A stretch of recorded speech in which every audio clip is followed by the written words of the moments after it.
سلام زخبركم تخاتلتي مدبات راديو إيرنا بفلايد مدب أب جزينا أزي وتر عربي بس عزيز كنا مدب أب جزينا يو نسخم تسألنا حد لو نغرب الشيء قبل هالنسين لما ون عدم ألوني عدمي فارماسيست كم أون دراسي تصفي منجسيو لومي إن كايلو علال بفلاي أبتن كلتا مزحفتي هلخ تصفو من هابتو من قداميتي كم أون حدري مدهن ألغانيشن كالأيتي إذن كلتا مصحفتي بزح سب كم زفتون أب تفلالي أقرأمتات كقلت أني حلو إذن مصحفتي زيان لومي نخفر لنا عين تنكفانينا أب تقداميتي سوموركوسة زيادة علال كنقبرينا مس جزيخة أنا تخليته ممكن تنكفاينا كالب وطرا جيرنا خال ركب جيرنا مالتي لو ما قل بصفحات بمسألة صفحات نايت مصحف حانتا تفكرنا خن الزرب إيه وسينة دراسي كومون فارماسيست تصفي منقص بخمس ناي أتاز بالأتصاوع عاخن قبرو زعلال سلذبكتك أمسكنك نقزيخا ونأمسكن نتعرخا نخلوتي زحالفة أبي أتراز نبرا أبركتون نخلو مسكنا يقباي مو اندحر داني توسخلو خوينو بزعبا نبسخات اللاليو عدل كيب تزيكو ينقن بغدت أنا بحوتيك أتخلوه دحرتي 40 شدشن ناي فارماسيست سرح نبدر ست بخميو كإتو تخيلوا تدليو غني لي شاي نزي عدم زي سلز قبر كان لي بزعبات حزتو مصحفتين بزعبات مكروين مس حبرة سبنا تزلن رئيتو كافل عدل سلز هاب كان يمسكنك همون نبصوتك نراديو إيرنا مسكنا يقرب እቲ ካብ ናይ መድሃኒት ናይ ሕክምና ናይ ጥዕና ናብ ድርሰት ከመይ ከይዱ ዝብል ሕቶ ኣዝዩ ኣገዳሲ ሕቶ እዩ ምክንያቱ እቲ ናይ መፅሓፍ ባህጊ ካብ ቀደም ይስምዓኒ ነይሩ ግዜ ዘይረኸብ ኩሉ ነይረ ንነዊሕ እዋን ዳርጋ እንዳወዘፍክዎ ክኸይድ ፀኒሐ ግን ንእሽቱ ፅሑፋት ይፅሕፍ ነይረ ማለት እዩ ምስ እቲ ማሕበር ፋርማሲ ኣነ ካብኦም ካብተን ቀንዲ መራሕቲ መስረቲ ስለ ዝነበርኩ ንዕኡ ዝምልከት ፅሑፋት ይፅሕፍ ነይረ ካልኦት ፅሑፋት እውን ይፅሕፍ ነይረ ስለዚ እቲ ናይ መፅሓፍ ባህግን ድልየትን ነይሩኒ እንታይ ክፅሕፍ እየ ኣብ ዝብል ግን እቲ ናብዚ ዓይነት ኣርእስቲ ዝወሰደኒ እንታይ እዩ እቲ ምክንያቱ ቀንዲ ኣነ ኣብቲ ፋርማሲ ኮይነ ን46 ዓመታት ምስ ሕብረተሰብ ኤርትራ ተዋሲየ እየ ዳርጋ ኣስታት ፍርቂ ሚልዮን ዝኸውን ሰብ ተዛሪበ ተዋሲየ ኣለኹ ማለት እዩ ኩሉ ዓይነት ሰብ ወዲ ዓዲ ከተመኛ ካብ ደገ ዝመፀ ካልእ ዝተማህረ ዘይተማህረ ሕጂ ኣብኡ ኮይነ ዓብይ ፀጋን ዕድል እየ ረኺበ ምክንያቱ ኣብ ናይ ስራሕ ቦታኻ ናይ ስራሕ ተመክሮ ናይ ስራሕ በቲ ሞያኻ ኢኻ እትረክብ እምበር ናይ ሂወት ፍልጠት እትእክበሉ እትቀስመሉ ኣይኮነን ፋርማሲ ግን ኩሉ ዓይነት ሰብ ስለ ዝመፅእ ከም ድላዩ ስለ ዝዛረብ ድላዩ ርእይቶ ስለ ዝህብ ከም ድላዩ ስለ ዝኣቱ ከይተሰርዐ ሪጋ ከይገበረ ቆፀራ ከይገበረ ኩሉ ዓይነት ሰብ ድሓር መሰሉ ከዓ መፅኡ ከዛርቦ ደልየ ክሓቶ ደልየ ሕጂ ካብ ኩሉ ዓይነት ሰባት ትቀስሞ ትምህርቲ ኣሎ ንሱ እንታይ ይህበካ መጀመርያ ትፈልጥ ለካ ንኣሽቱ ኮይንና ተማሂርና ኣብቲ ግዜና ኣነ 1970 ግራጁዌት ገይረ ብርኪ እዩ ግን እንታይ ይህበካ እንድሕር ተስተውዕል ኣሊኻ ትሕትና በካ ለካ ኣነ ዝፈልጥ እዩ ዝመስለኒ እምበር ሓንቲ ሞያ እየ ዝፈልጥ ብዙሕ ነገር ናይ ሂወት ዘይፈልጡለኒ ትብል እሞ ነዚታት ኩሉ ንነዊሕ እዋን ደብተር እንዳሓዝኩ እንዳመዝገብኩ يصحفوا نيره مزغبوا نيره أما داتا كم موياوي خريقو خلقو أبتس درابيتات زلو تقم أو حدر أو قلعو مس قلعو مس بعلت بيت مس أحوات أحد حروخ مسارحتي زفتر تقمن نوبسن أبتي وشتي كبابي هوتكا نتي هوتنا كابتي سنيحو زخصت حمام بتفطرو زخصت حمام زقادة حمام مخانو كردو خيلي معي أتليست بخموري إيه مخنياتو السو معلتاوي مساغا زنبر هيوتكا وشتي هيوتكا سلتنبر تي حمام جنسة سنيحي يزمتك نحو تمكتو يقلل كاب معلتاوي እንዳትቆላ ትነብር ማለት እዩ ስለዚ እቲ ኣብ ውሽጢ ቤትናን ሕብረተሰብናን ስድራ ቤትናን ዘሎ ፀገማት ንዑ ብዛዕባኡ እንተፅሒፈ ከመይ ጌርካ ይፍታሕ ግርጭታት ክመፅእ ከሎ ከመይ ጌርካ ብሰላም ብፍቅሪ ብሕውነት ብምክብባር ብምትሕግጋዝ ትነብር ከመይ እዮም ኣቦታትና ወለድና ዝነብሩ ነይሮም ከምኡ ገይሮም እንታይ እዩ እቲ ክብርታትና ታቶም ድኽመታት ከ ምክንያቱ حيالات راح يكون بزح دخمتات لنا كحبتسب تدخمتاتنا خنتايو سلازي تحيالن دخمن نقول نقلتيو أنت سباري أنت صحيفة زيادة كابتي أبتعنا بمرهنيت صحيفة قدم عزغل أبزي قدم عزغل يحيش بزبل ناب كم زعينة صحفن ناب سنة صحفن كخيد وسينة مالتي تبغ مصحف جزيو نزنببه كندي جزيه وسيدو تاينتاي حالكي حتى حاليفو كان ببو يخاليو جن بأمنت وي بمرداتا بزح سب ايام بابون وي كل سب ايام بابون الناس نأمن انتاي مسرح حتى حاليفو كجمرك اللي خا مصحف كان تايني يرو تزعابي بدوه مغنياتو ازي هيوتنا بزح كتصحفو لو زغبو إيو إلى يأمن أنا زلنا حوت كتصحف زدلون بزحيو قلت إنه مجمرتها الجمامرات إنه مجمرتها زلوا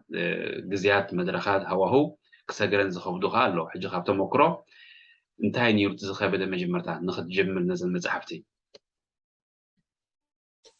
هو مجمرتها تي بهجي دليت ناي مصحف يونيرني كتصحف كأخذ إلى أمن نيره صحفاتنا 10 قط 20 قط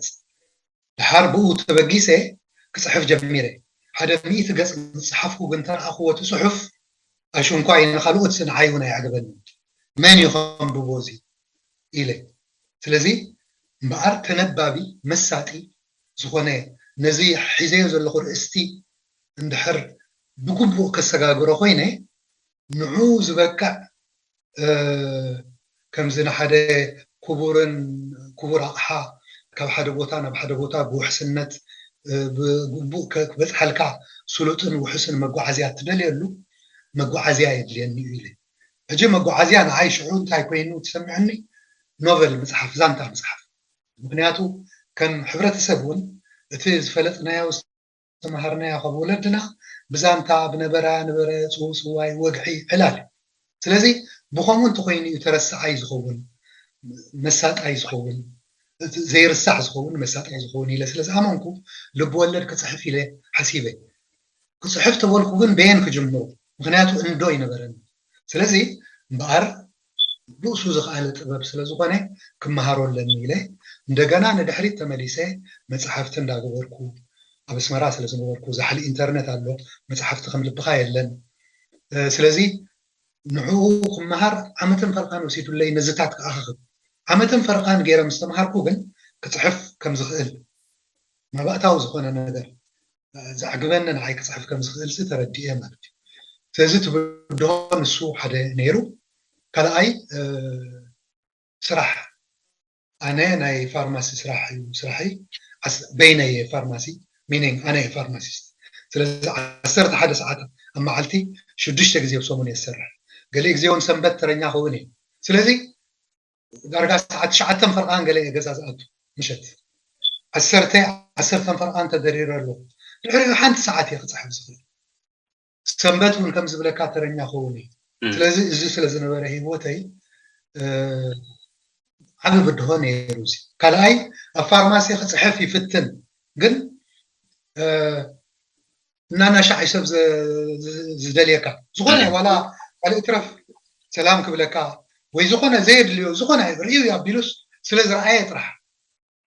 مستاي سلازي يقولوا سلازر آية راح سكاي أبزي آخر حطوه قالوا يأتو هجي يفتن كصحف مو يقارص يفتن يقارص كند منتاي نحكي على خاز سبب زباساتشو ነገር ምዃኑ ክትግምቶ ትኽእል ንስኻ ደራሳይ ኢኻ ምክንያቱ እሽታን ፀጥታን ዘይብሉ ፅሑፍ ክትፅሕፍ ኣይትኽእልን ኢኻ ግን ከዓ ቀዳምነት ናተይን ሓላፍነት ናተይን ከዓ እቶም ሕሙማትን እቶም ተገልገልትን እዮም ስለዚ ንዕኦም ከዓ ሓንቲ ስምዒት ከይተሰማዓኒ ኣብ ዝኾነ ግዜ ተሲእ ክገልግሎም ስለ ዝነበረኒ ንሱ ገብር ነይረ ማለት እዩ ስለዚ እዚ ናይ ካልኣይ ብድሆ ነይሩ ስለዚ ኣብ ግዜ ዝረኸብ ኩሉ ግን እንዳተቃለስኩ ሽዑታይ መይዘ ብመኪና ኣክንድን ካብ ገዛ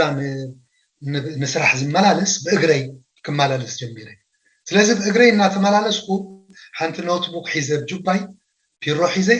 ኣብ መገዲ ኣክንዲ ክንከይድ ክንጓዓዝ ከለና ጡርነፍ ሓሳባት ኣይንሓስብን ኢና ሃሎሎ ኢና ንብል ሓደ ሰብ ምስራኣና ሓንቲ መኪና ምስራኣና ሓንቲ ስቑኢሉ ተሓንጎልናስ ሃሎሎ እዩ ዝብል ቁም ነገር ክሰርሓሉ ክእል የለ ብዛዕባ እቲ መፅሓፍን ትዛንታን ጥራሕ ክሓስብ ጀሚረ ሕጂ ኣብ መገዲ ጠጠው ኢለ ሓንቲ ነገር ፅሕፍ ሓንቲ ሲን ፅሕፍ ድሓር ከይደ የስፍሖ ከምኡ እንዳበልኩ ስለዚ እዚ ብድሆ ነይሩኒ ካልኣይ ከየንዋሓ እምበር ልቢ ወለድ ክፅሕፍ ወሲነ ብዙሓት ሰባት ኢንፋክት ሕጂ ካብቲ ዘለዓልካዮ ነጥቢ ልቢ ወለድ እዩ ምስ በልካዮም ከምዚ መሕለፍ ግዜ መዘናግዒ ገለ መመሰጢ ገለ እምበር ካልእ ነገር የብሉን ኢሎም ስለዝሓስቡ ሸለል ይብልዎ እዮም እቶም ዘንበብዎ ሰባት ከዓ ብዙሓት ካብኣቶም ልዕሊ 40-50 ዝኾኑ ከመይ ጌርካ ነዚ መፅሓፍ እዚ ልቢ ወለድ ትብሎ እዚ ልቢ ወለድ ኣይኮነን መፅሓፍ ፍልስፍና መፅሓፍ ልቦና መፅሓፍ ፍትሒ መፅሓፍ ርትዒ መፅሓፍ ነፍስኻ ምፍታሽ ምስ ነፍስኻ ምዝራብ ምስ ነፍስኻ ምቅላስ እዩ ይብሉኒ ማለት እዩ ሕጂ ኣነ ግን ንሱ ምዃኑ ፈልጥ እየ ግን መፅሓፍ ነባራ እዩ በብቁሩብ እንዳተፈለጠ ኣብ መወዳእቱ እቲ ቁም ነገር ዘለዎ እተኮይኑ ቁም ነገሩ ክወፅእ ዘይብሉ እተኮይኑ ከዓ ኣብ ቁም ነገር ኣይበፅሕን እዩ ዝብል እምነት ስለ ዘለንን ንሎሚ ኣነ ከለኹ ጥራሕ ዘይኮንኩስ ምስ ሓለፍኩ እውን ክጠቅም እዩ ኢለ ብሕልናን ብኒሕን ስለ ዝስራሕክዎ ብዙሕ ኣይተሸገርኩሉን ግን እቲ መፅሓፈይ ትሕዝትኡ ግን ብዛዕባ እዚ እዩ ብዛዕባ ሕብረተሰብ እዩ ብዛዕባ ስድራ ቤታት እዩ ኣየኖት ስድራ ቤታት እቲ ዛንታ ኣብ ሓቀኛ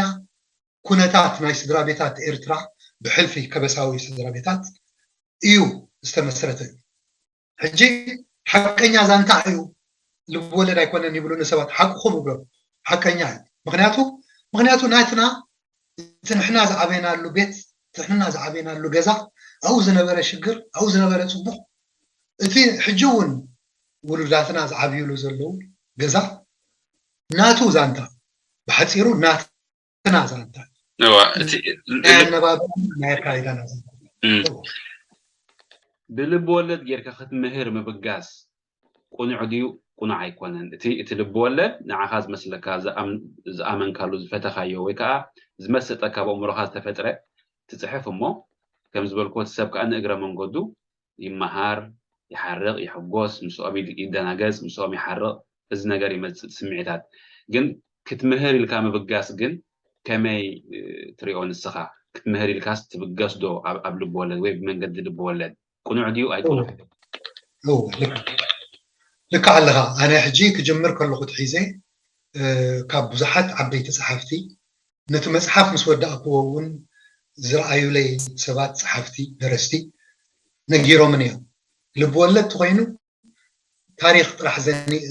ነጊርካ ነቲ ሰብ መሲጥካ ኣጨኒቕካ ኣዘናጊዕካ ክትወፅእ ኣለካ ኢሎምኒ ኣነ ግን እዚ ንዓይ ኔጎሽብል ኣይኮነን ዝሕቶ እዚ ምክንያቱ ኣነ ልቢ ወለድ ክፅሕፍ ተኮይነ እቲ ዘለኒ ሓሳባት ኣብቲ ውሽጢ ናይ ግድን ከስፍሮ ኣለኒ ኢለ ሕጂ እንታይ ተስፋ ረኺበ ገሊኦም ፀሓፍቲ እንታይ ይብሉ እንድሕር ኣብ ልቢ ወለድ ቁም ነገር ኣእቲኻ ክትፅሕፍ ፈቲንካ ኣይትዕወትን ኢኻ እቲ እምባባይ ክድርብዮ እዩ እቲ መፅሓፍ እዮም ዝብሉ ኣነ ግን ምስ ነብሰይ እንታይ ተመባፂዐ ኣዝዩ መሳጢ ማራኺ ዝኾነ ዛንታ እዛናትዋ ኣተራርኻ ገይረ እቲ ሰብ ታ መፅሓፍ መጀመራ ከም ዘይጠጡ ከም ዘይብላ ክገብሮ እንታይ ዘይክኢለ ኣይተዓወትኩን ማለት እዩ ስለዚ ገሊኦም ፀሓፍቲ ኸኣታ እዮም ዝብሉ 5-6 ሚእታዊ ጥራሕ እዮም ክዕወቱ ዝኽእሉ ሓደገኛ እዩ ኣይትፈትን እዮም ዝብሉኻ ኣነ ግን ብድፍረት ፈቲነዮ ምክንያቱ ንዓይ ሪኢኻ ንእሽተይ ከለኹ ይኮንኩን ዝጅምሮ ዘለኹ ኤክስፔሪመንት ይኮንኩን ዝገብር ነይረ ወዲ ቅድሚ 14 ዓመታት የጀሚረ ዝምፅሑፍ እዚ ወዲ 63 ዓመት ነይረ ሽዑ ስለዚ ግዜውን የብለይን ሓንትን ክያንትን ዝኾነት ስራሕ ክሰርሕ ኣለኒ ኢለ ሕልና ገይረ ተበጊሰ ስለዚ ብዙሓት ሰባት ኣብቲ ቁም ነገር ዘይኮነስ ኣብቲ ዛንታ ተመሲጦም የንብብዎ እሞ እንታይ ይብሉኒ ኣንቢብናዮ እቲ ዛንታ ስለ ዝመሰጠና ግን ክንደይ ነገራት ዝሓለፈና ኣሎ እሞ ካልኣይ ከንብቦ እየ ይብሉኒ ስለዚ እንታይ ይብል ኣነ ባር ድሓን እየ ይብል ማለት እዩ እወ እቲ መፅሓፍታ ቀዳሚት ክፋል ኣነ ክሳብ ዘንብብክዋ እቶም ከምቲ ኣቀዲምካ ዝገለጽካዮ እቶም ጠባያት ወይ እቶም ካራክተር ነቲ ሕብረተሰብ ዝመስሉ ልክዕ እውን ትፈልጦም ኮይኖም ዝስምዑካ ጠባያት እዮም ሕጂ እቲ ፀሓሕፋ ከመይ እዩ እቲ ብቕዓቱ ዕምቆቱ ገለ እቶም ክኢላታት ርእይቶ ክህቡ ይምረፅ ግን እቶም ጠባያት ግን ነቲ ሕብረተሰብ ብፍላይ ነቲ ኣብቲ 50ታት 60ታት 70ታት ዝነበረ ሕብረተሰብ ኣጉሊሖም ዘርእዩ ጠባያት ክሳብ ዝኾኑ ጥቕምን መሳጥነትን ኣለዎ ጥራሕ እዚ ክንድዚ ብዝሒ ሲ ኣድላይ ነይሩ ዶ እቲ ዛንታ ሲ ብክንድዚ ብዝሒ ክትፀሓፍ ኣድላይ ነይሩ ዶ 448 እንተ ሓንቲ መፅሓፍ 490 ተቃሊት ተኻሊት መፅሓፍ ቁሩብ ፅሙቕ ኢሉ ሲ ነቲ ሰብ ብዘይ ድህል ንበሎ ድሓን ብዙሕ ሰብ ኣንባባይ ኣይኮነን ኢሉ ስለዝሕመ ወይ ከምኡ ክፍታ ስለ ዘለና ምጥን ኢሉ ንእስ ኢሉ ፅሙቕ ኢሉ ኣብ 300 ገፁ ተቐዳሚት መፅሓፍ ተኻሊት ካብ 300 ወይ 250 ገለ ክትፀሓፍ ኣይምተኻእለን ዶ ገለ ዘየድልዩ ወይ ከዓኒ ክንዲ ኣገደስቲ ይኮነን ዝበሃሉ ሓሳባት ሓረጋት ገለ እንዳውፃእካ ሲ ከምኡ ክግበረ ኣይተኻእለን ድዩ ኮይኑ ናብ 448 ናብ 490 ከድና እሞ ኣንባባይካ ቁሩብ ርእይቶታት ይህብ እዩ ቁሩብ ዚኣ ስታይ ዝበሃል ኮይና ይብል እሞ ኣይተኻእለን ድዩ ኮይኑ ከምኡ እቲ መስርሕ ቁሩብ ክተካፍለን ንደልየ እወ መጀመርያ እቲ መፅሓፍ እቲ ዛንታ ሓደ ዛንታ እንዲሁ ክልቲኡ 100 ገለ ገፅ ኮይኑ ዛንታ ፅሑፍ ጾም ይቆየ የተባሂለ ሕጂ ናብ 900-850 ገፅ መፂኡ ከም ሓደ መፅሓፍ ከ ፅሒፈዮ ነይረ ግን ናይቲ ህዝብና ናይ ምንባብ ብቕዓት ናይ ልምዲ ገለ ርእዮም ብዙሓት ሰባት ናብ ክልተ ከፊልካ ትትገብሮ ሓይሽ ስለ ዝበሉኒ ናብ ክልተ ከፊለዮ ሕጂ ብሓፂሩ እቲ መልሲ እንታይ ይመስለካ ሰሲዐ ንርእሲ ኣይኮንኩን ግን ሰሲዐ እቲ ኣለኒ ዝብሎ ሓሳባት ሲ ኣፍሲሰዮ ክኸይድ ደልየ ምክንያቱ ሪኢኻ ከም ሽማግለ ሎሚ ኣለኹ ፅባሕ ኣለኹ እዛ ቆፀራ ዝገበርናያ ንሎሚ ምተራኸብና ዶ ምተራኸብና ኣነ ርግፀኛ ኣይነበርኩም ወላ ቅድሚ 3 ተገበርናያ ኩሉ ግዜ ኣም ሬዲ for anything because of ሂወተይ ብዙሕ ሪኤ ብዙሕ ተሞኪረ ሕጂ ከምኡ ኢለ የፅሕፎ ነይረ ኢንፋክት ዝኾነ ድራፍት ዝገበርክዎ ንደቀይ እንዳሕለፍኩ እዚኣ ከም ገለ እንተኮይና እንዳበልኩ እየ ዝኸይድ ኩሉ ግዜ ስለዚ እቲ ስፍሓት ናይቲ ስታይ ስሳዕ እዩ እቲ ስሳዕ ግን ኣነ ክረክብ ምእንቲ ብዙሕ ክዛረብ ብዙሕ ክልፍልፍ ገለ ይኮነን እቲ ዝብለካ ዘለኹ ሙሉእ ሂወተይ ዝኣከብክዎ ልቦናታት ንሱ ሒዘ እየ ተበጊሰ መጀመርያ ኢንፋክት ኣፀሓሕፋ ናይ ልብወለድ ስትራንጅ ዝኾነ እዩ ናተይ ምክንያቱ ዛንታ ኢኻ ትፈጥር እሞ ብቲ ዛንታ ኢኻ ትእትዎ እቲ ስታያት ኣነ ግን ኣርእስትታት ነይሩኒ ክረኽቦ ዘለኒ ክዝረበሎም ዘለዎ ብዛዕባ ሓዘን ብዛዕባ ሓጎስ ብዛዕባ ጓሂ ብዛዕባ ፍትሒ ብዛዕባ ግርጭት ብዛዕባ ህልኽ ብዛዕባ ሕድሪ ፅንዓት ኣብ ሓዳር ምስ ቆልዑ ምስ መፃመቲ ዘሎ ርክብ እዚ ኩሉ ናተይ ርእይቶ ወይ ዝመሰለኒ ወይ ሰማዕኮ ክሕልፍ ስለ ዝደለኹ ሰሲዐ ከምኡ ገይረ ማለት እዩ ሕጂ ትፈልጥ ኢኻ 1000 ገፅ መፅሓፍቲ ከም ዘለዉ ብዙሓት ልብወለዳት እውን ግን ከመይ ዝመሰሉ መፅሓፍቲ ዓለም ዘዛርቡ መጽሓፍቲኦም ማለት እዩ ናተይ መጽሓፍ ከምኡ ማለት ኣይኮንኩን ግን ይከኣል እዩ መጽሓፍ ከዓ ነባራ እዩ ንሕጂ ኮንኩን ጽሒፈዮ ኣነ ስለዚ ኣብዚ ቅጽል ከዓ ካልእ እውን ክኸውን ስለ ዝኽእል ኣነ ብነፍሰይ ሕጉብ እየ ማለት እዩ ካብኡ ዝያዳ ግን ክሕፅሮ ፈቲነ እየ ግን ዳርጋ ጣዕሙን መቐረቱን እቲ ዝደልዮ ቁም ነገር እንዳጠፍአ ክኸደን ምስ ደለየ ገዲፈዮ ማለት እዩ ሕጂ ኣብኣ ሶሪ ሓንቲ ክውስኸልካ ካብቶም ንዓይ ዝኣርሙለይ ወይ ከዓ ኣርታዕቲ ናተይ 4 መጽሓፍ ክኾና ክእላ እዮም ኢሎምኒ ሰባት ሓደ ካብኦም ጥራሕ እንታይ ኢሉኒ 4 መጽሓፍ ናይ ሸቐጥ ክኾና ንምንታይ እዚ ሓደ ዓቢ መጽሓፍ ይኸውን ዘለዎ ስለዚ ገለ ኢሉ ኣነ ግን ሓደ ዘይኮነስ ኣብ ክልተ ከፊለዮ ማለት እዩ ስለዚ እዚ እቲ ጽቡቕ ከምቲ ኣቐድማ ኣቢለ ብመተው ዝገለጽኩ ሎሚ ኣብታ ህልኽ ተስፎምን ሃብቶምን ትብል ኢና ብኸፊል ክነተኩር ምክንያቱ እቲ መጽሓፍ ብዝርዝሩ ብዕምቆት ሕጂ ክንዛረበሉ ይንኽእልን ግን እቲ ዕላማ እቲ መጽሓፍ መበገሲ ኣፀሓሕፋ ወይ እቲ ሃቐና ከም ዝበልካዮ ከዓ በቲ መጽሓፍ ጌርካ ክሓልፍ ዝተደልየ መልእኽቲ ስለ ዘሎ ከም ጸሓፊ ኣነ እውን ርዳእኒ እቲ መልእኽትስ ብመን ጌርካ ክትሕልፈልካ ስለተሓስብ ማለት እዩ ኣብዚኦም ኢና ክነተኩር ኣብታ ካልኣይቲ መጽሓፍ ካልእ ግዜ ክንቋፀር ኢና ከም ዝበልኩ ቀድማ ኣቢለ ሕጂ እቲ ስዕብ ሕቶይ ክልተ ተጻረርቲ ወይ ከዓ ክልተ ተወዳደርቲ ክልተ ጠባያት እዮም ዘለዉ ሃብቶምን ተስፎምን ኣለዉ ናይ ሃብቶም ስድራ ቤት ኣለዉ ናይ ተስፎም ስድራ ቤት ኣለዉ ሕጂ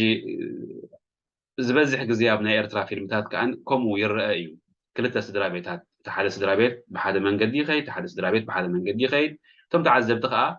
ንክልቲኦም ስድራ ቤታት ዝርእሎም መንፅር ኣለዎም ካብ ክልቲኦም ስድራ ቤታት ክመሃሩ ይፍቱን እዮም ኣብዚ መጽሓፍ እውን ከምኡ እዩ ዘሎ ንምንታይ ብዕምቆት ዘይኣቱ ዘለኹ ሰብ ባዕሉ ከምኡ ስለ ዘለዎ ማለት እዩ ሕጂ ተሓቶይ ስለምንታይ ከምኡ መሪፅካ ሰብ እንታይ ክመሃር ስለትደልዮ ኢኻ ካብዞም ክልተ ስድራ ቤታት ወይ ካብዞም ክልተ ተጻረርቲ ወይ ከዓኒ ተጻረርቲ ተመላላእትን እዮም ተጻረርቲ ጥራሕ ኣይኮኑን ሕጂ ካብዞም ክልተ ሲ እንታይ ክመሃር ኢኻ ደሊኻዮ ሰብ እቲ ቀንዲ ወሳኔ ትምህርቲ ክሓልፍ ዝደለኽዎ እንታይ እዩ ንዓይ ህይወት ክልተ ዓይነት እዩ ደጋዊ ህይወት ኣሎ ብደገ ንህይወትካ ምእንቲ ክትዕማ ጥዑም ምግቢ ክትበልዕ ኣብ ጥዑም ቦታ ክትድቅስ ንብረት ክትገብር መኪና ክህልወካ ኣብ ሽግር ከይትወድቕ ንሕክምናኻ ንኻልእ ዘድልየካ ደቅኻ መምሃሪ ምእንቲ ክትረክብ ብደገ ብሓጠርጠር ኢልካ ፅዒርካ እትረኽቦ ክተምፅኦ ዘለካ ነገራት ኣሎ ንህይወትካ መጣጥዐ ማለት እዩ እዚ ደጋዊ ህይወትና እዩ ውሽጣዊ ህይወትና ኣሎ መንፈስና ኣብ ውሽጥና ርጉእነትና ሰላምና ቅሳነትና ካሉ እዚ ኩሉ ደጋዊ ህይወት ኣብ ደገ ዘሎ ኩሉ ኣብ ዓለም ተዓዊትና ከለና ኣብ ውሽጥና ስለዘይተዓወትና ውሽጥና ስለዘይመለኽና ውሽጥና ስለዘይተላዘብና ስለዘይንረዳዳእ ዘለና ንዓና ቀውሲ ፈጢርና ንስድራ ቤትና ንኸባቢና እውን ቀውስን ፀገምን ግርጭትን ንፈጥር ስለዚ ሰላም ክትረክብ ትኮንካ ኣብ ህይወትካ ሰላም ክህልወካ ኣለዎ እዚ ሰላም እዚ ብኸመይ ኢኻ ኣብ ህይወትካ ትረኽቦ ከመይ ጌርካ ኢኻ ትረኽቦ እንታይ ስለዝገበርካ ኢኻ ካብ ሰላም ናብ ግርጭት ትሓልፍ ስለዚ ክልቲኡ ፅቡቕን ሕማቕን ኣነ መቸም ፍርያት ወይ ፕሮዳክት ናይቲ ሕብረተሰብ እየ ስለዚ ካብኡ ወፃኢ ክሓስብ ኣይክእልን እየ ስለዚ ብዛዕባኡ ግን ዘለኒ ክዓቢ ከለኹ ምስ ዓበኹ በዓል ሞያ ኮይነ ምስ ተመለስኩ ኩሉ ዝረኣኽቦ ዘገናዘብክዎ ግን ፅቡቑ ሕማቑ ድኹም ጎኑ ሓያል ጎኑ ክሪኦ ስለ ዝኽኣልኩ ንደቂ ሰባት ንዓና ንደቂ ሰባት ልዕሊ ደጋዊ ህይወትና ውሽጣዊ ህይወትና እዩ ወሳኒ ንቅሳነትና ንሰላምና ኢለ ስለዝኣምን ከም ሰብ መጠን ንሕና ከዓ ከም ሕብረተሰብ መጠን እቲ ናይ ቀደም ወለዶና ስድራ ቤትና እቲ ዓበይቲ ወለድና ኣይነበሮምን ትሕዝቶ ድኽነት ነይርዎም ፀገም ነይርዎም ጥሜት ነይርዎም ትምህርቲ ነበሮምን ግን ብሰላም ብቅሳነት ነታ ዝረኸብዋ ተሓጋጊዞም ተረዳዲኦም ኣመስጊኖም ዝገይሮም ተማሳጊኖም ፖሊስ የለ ቤት ፍርዲ የለ መጠወሪ ሕሙማን የለ معبيا قلعي اللي كل صقاماتهم بعلم كيلهم ينغرون يوم كابي متيون تلكاسي كابتو وشتاوي حيلي يمتي سلازي او اينغروم حج نساتهم توم زعبي ولد ناس صقامات اينغرومن قال مالتي يكونكم وزح صقامات قالوا ومن نيرو ومن نايتو صبوق يزارب زلو نو صبوقن كل تحمقوا كما غيرنا كنوقد كنقرم نخل زبل نطبطات وقع نعوز شوتو غيره تبكيسه زيتي تعالى ماي مالتي سلازي زوم سدرابيتات زياتهم نستاي كونن نمثالنا ابنت كونن يجيو مالتي هو انا بزنببكو እቶም ጠባያት ነቲ ሕብረተሰብ ዝመስሉ ኮይኖም ከምቲ ኣቀድማ ቢለ ዝገለጽክዎ እቲ ሕብረተሰብ ናይቲ ሽዑ ግዜ እንታይ መስል ነይሩ ንጹር ስእሊ ዝህቡ ጠባያት እዮም እቶም መንስያት ሽዑ ከዓ እንታይ መስሉ ነይሮም ንጹር ስእሊ ዝህብ መጽሓፍ እዩ ሕጂ ክልተ ሕቶ ኣለዋኒ ወይ ሓንቲ ሕቶ ኮይና ብክልተ ተኸፊላ ክትምለስ ዘለኽዋ ናይ መጨረሻ ድሕሪኡ ተወሳኺ ርእይቶ ለብዋ እንተሎ ክነብሎ ኢና بمنجدي نداغرازماش كحلف تدلي انتايو بمنجدي نداغرازماشن ودوم تسفومن بمنجدي اندا باشاي كا بمنجدي اندا باشاين ودوم هابتومن كحلف تدلي ملختي انتايو مهنياتو كمتي اقدم كازبلكاني نيروني كبلوز دلخو جن بخمي كبلو خا بطبايات بلب ولد كبلو دلي سلاز بلكاني بمنجدي اندا باشاي هابتوم من سدرا بيتهم بمنقد نغرازماش مستسفوم ودم كحلف تدلي ملخت انتايو حاليفو دخه كاب سبات كم زرا خايو وي كم استقبل كايو ريتو مالتي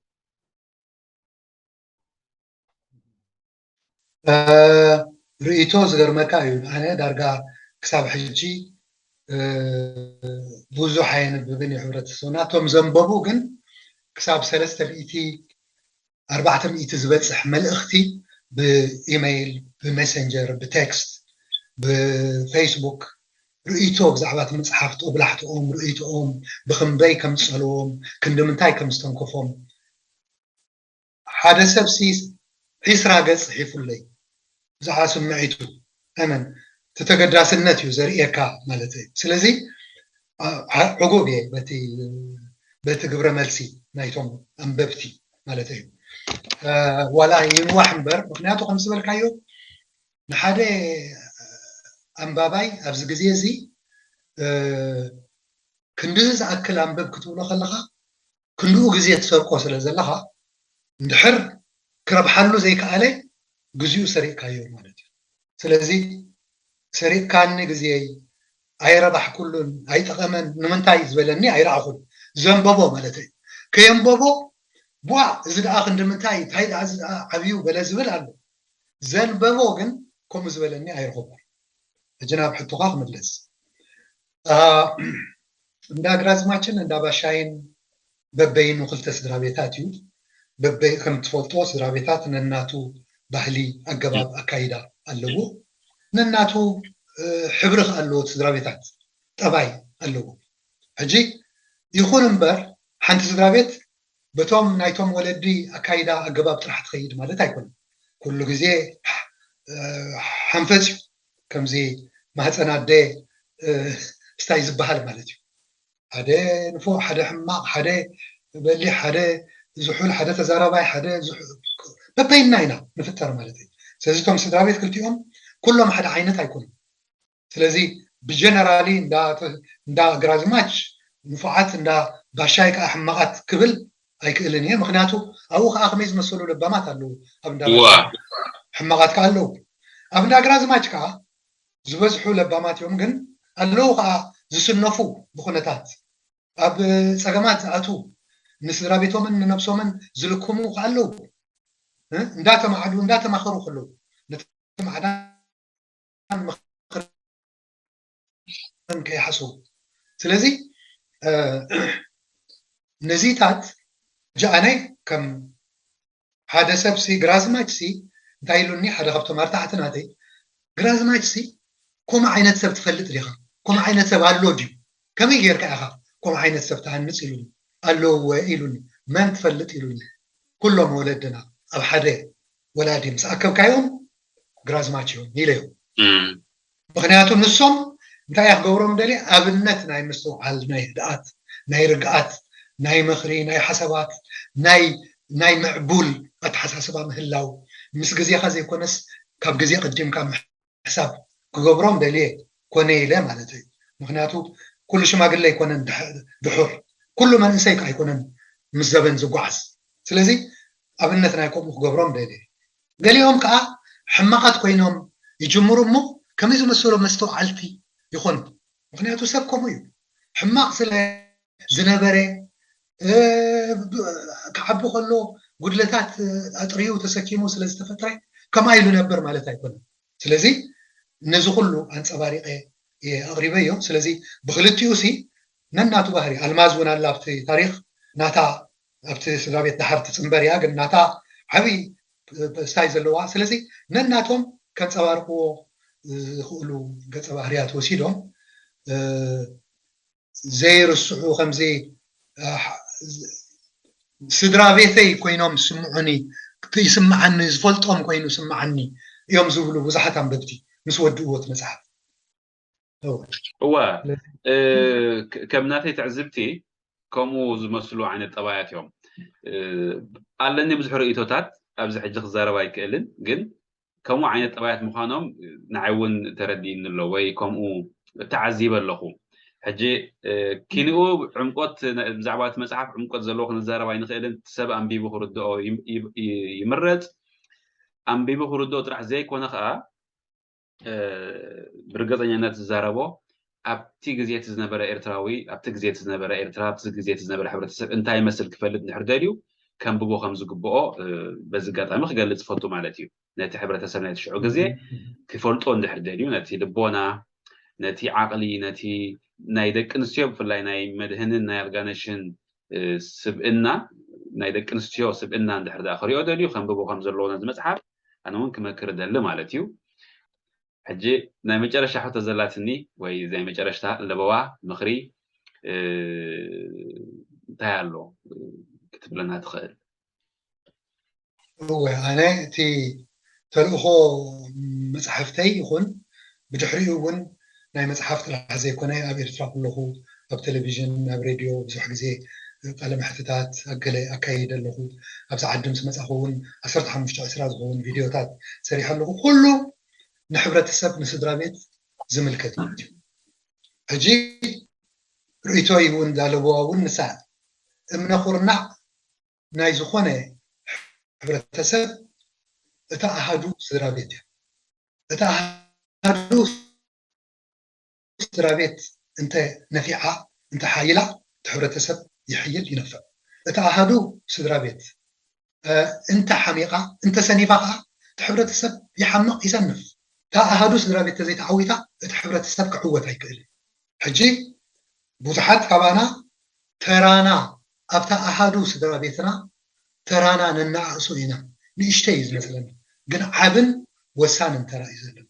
مغنياتو كلاتنا أبتا سدرا بيتنا ترانا نحرتز أويتنا جيغاتنا الريمنا حجي حقيو كنا عبي خلنا كندي سقمات حزنا هنا نعبي وناشوغينا نقعد حوص بقون حماغن كندي نقرات كلاتنا فصومات هيكوننا فصوم سبوني يلا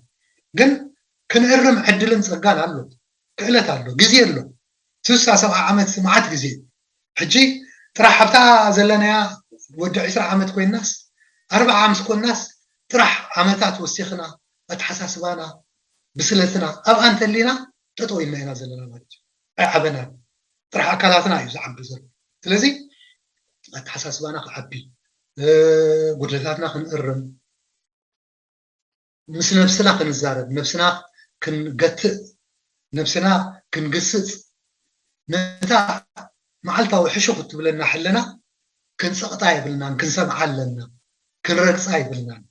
معها كنسمع لنا كنسمع تدلينا خا مسارح لنا تا مسارح انت انا كم زمعك انا مترو زبلا تا ورقاوي حقي تبال ከምታ ንዓኻ ክብሉኻ ዘይትደሊ ንኻልኦት ኣይትበል ኣይትግበር ነፍሲ ወከፍ ግዜ ነፍስኻ እንተሓቲትካ እዛ ዝገበርክዋስ ንብፀይተይ ንመፃምድተይ ንደቀይ ንመሳርሕተይ ንዓርከይ ንማሓዙተይ ንዓ ከምኣቶ ዝብሉ ንከምኣቶ ዝገብሩ ንዓይከ ስለዚ እንታይ ዝብል ነይረ እታ ወርቃዊት ሕጊ ነፍስና መዐቀኒት ሜትሮ ቁንዓት ደለና ልክዕ ደለና ብዙሕ ግዜ እንታይ ትሽግር ነፍስኻ ክትታልል ቀሊል ነፍስኻ ክትዕምፃ ምስማዕ ክትኣብያ ቀሊል ግን በዛ ሜትሮ እዚኣ ጌርካ እስከ ንዓይከ ከምኣንተ ዝገብሩኒ ከምኣንተ ዝብሉ እንትልካ ግን ትሕዘና እሞ ብኣጌርና ነፍስና እናዓገትና እቲ ሒዝናዮ ዝዓበና ልምድታት ጠባያት ፀገማት ዘለና መዓልታዊ ወርሓዊ ዓመታዊ እናመሓየሽና ኣብ ክንዲ ኣብ ዓመት ሓንሳብ ዕለተ ልደት በርስደይ ኣብዒልና ኢልና ንዛረብ ዓመት ምስ ወሰኽናሲ ኣበይ ነርና ዝሓለፈ ዓመት ሎሚ ኸበይ ኣለና እንታይ ኣስሊጥና እንታይ ጌርና ገለ ነገር ለዊጥና ዶ መሓይሽና ዶ ዓቢና ዶ በሲልና ዶ ልቦና ዝያዳ ጥሪና ዶ እዚ ኣብዚታት ከነተኩር ከለና እዩ ትቁም ነገር ስለዚ ንሱ ጌርና ቅርሕንትን ፅልእን ቂምታን ምትህልላኽን ኣወጊድና ሰላም ምትሕጋዝ ምርድዳእ እንተዕሲልና ንዓና ኮይንና ንሕብረተሰብና ክንከውን ንኽእል ኢና ንዓና ከይኮንና ግን ንሕብረተሰብ ክንከውን ኣይንኽእል ኢና ንሕና ከምኡ ከይኮንና ከዓ ብዛዕባ ሕብረተሰብ ክንዛረብ ብዛዕባ ፀገማት ክንዛረብ እውን ኣይጥዕመልናን ናይ ካልኦት ፀገማትን ናይ ካልኦት ስተያትን ጥራሕ ክንኩንን ኢልና ክነዋጣውጥ እኹል ኣይኮነን ነፍስና ኸ ክንብል ኣለና ነፍስና ኸ ብብቕዓት ሃኒፅናያ ዘለና እቶም ፅባሕ ንዕብዮም ዘለና ኸ ብብቕዓት ንሃንፆም ዘለና እታ መፃኢት ሃገርና ዝርከቡ ወለዶ ኸ ብሓላፍነት ንዕብዮም ዘለና ኣብዚታት ከነተኩር ይግባእ ስለዚ ሕብረተሰብን ሃገርን ከዓ እኩብ ድምር ናይዛ ኣሃዱ ስድራ ቤት እዩ ካብ ወፃኢ ኣይኮነን ኣብኡ ዘሎ ኣብቲ ሃገር ክትረኽቦ ኢኻ ክመፅእ እዩ ስለዚ መፅሓፍተይ ብሓፂሩ ኣብዚ ኣመርዚ ኣብዚ ተሓሳስባ እዚ ኣብዚ ውሽጣዊ ሓይሊ ምድራቕ ዝብላ ተሓሳስባ ኣብኡ ዘተኮረ እዩ ይغنيለይ ኣብ መጨረሻ ኣነ ክጠቕሳ ዝደሊ ሰባት እውን ክፈልጥዎ ኣለዎም ዝብሎ ብዘይካ ኤርትራውያን ኣብ ኤርትራ ኣብቲ ግዜቲ ኣይሁዳውያን የመናውያን ዝተፈላለዩ ዓሌት ወይ ዝተፈላለዩ ዜጋታት ናይ ካልኦት ሃገራት ኣብ ኤርትራ እንታይ ተራ ነይርዎም እንታይ ገብሩ ነይሮም ከመይ ነብሩ ነይሮም እንታይ ኣበርክቶ ገብሩ ነይሮም ምስቲ ህዝቢ ከመይ ኢንተራክት ወይ ከዓ ከመይ መዓልታዊ ንጥፍታቶም የካይዱ ነይሮም እውን ትገልፅ እያ እዛ መፅሓፍ ሓደ ካብቲ ብልጫታታ ማለት እዩ ብዘይካ ብዕላል ነይሮም ወፃተኛታት ኣይሁዳውያን ነይሮም ገለ ብዘይካ ምባል ካልእ ብዙሕ ጭቡጥ ኣይንረክብን ኢና እሞ ካብኡ ናብኡ ከዓኒ ናይ ኣይሁድ ቤተክርስትያን ከም ዝነበረ ናይ ህንዳውያን ከም ዝነበረ ናይ የመናውያን ናይ ኩሎም ቤት ፀሎታት ከም ዝነበረ እውን ትገልፅ እያ መቃብር እውን ከም ዝነበረ ነንታም በብናቶም መንነት እንታይነት ዘተኣናግድ ሕብረተሰብ ዘተኣናግድ ሃገር ምንባሩ እውን ትገልፅ እያ እዛ መፅሓፍ ብፍላይ ዝቀዳሚት ከም ዝረኣኽዎ እዚ ሓደ ካብቲ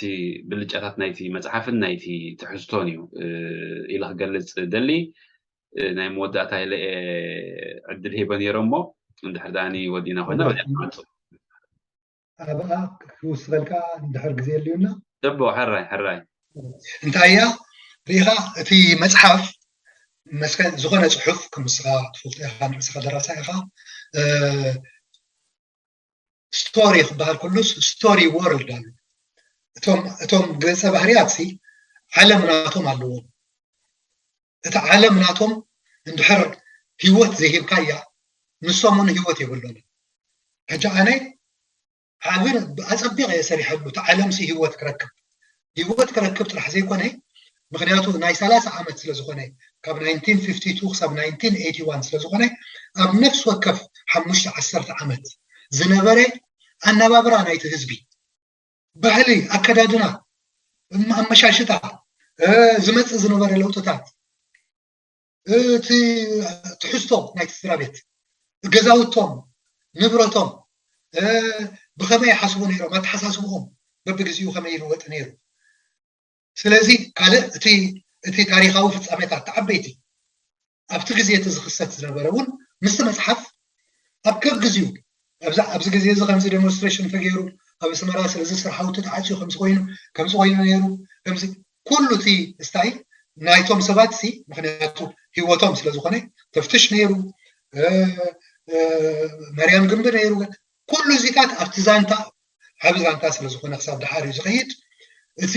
ናይዞም ሰባት ታሪክ ጥራሕ ኣይኮነን እቲ ዝነበረ ሂወት እውን ከንፀባርቕ ተባሂሉ ብስርዓት የሰሪሐሉ ማለት እዩ እዋ ኣነ እውን ንሱ ንምዝኽኻር ድሒሩ ኣብ ኣእምሮይ ስለ ዝዘከርክዎ ንምክፋል ኢለ ኣምፅዮ ተስፋ ገብር ዘረባይ ንዋሕኩም ክኸውን ስለዚ ንስለ ዝሃብካኒ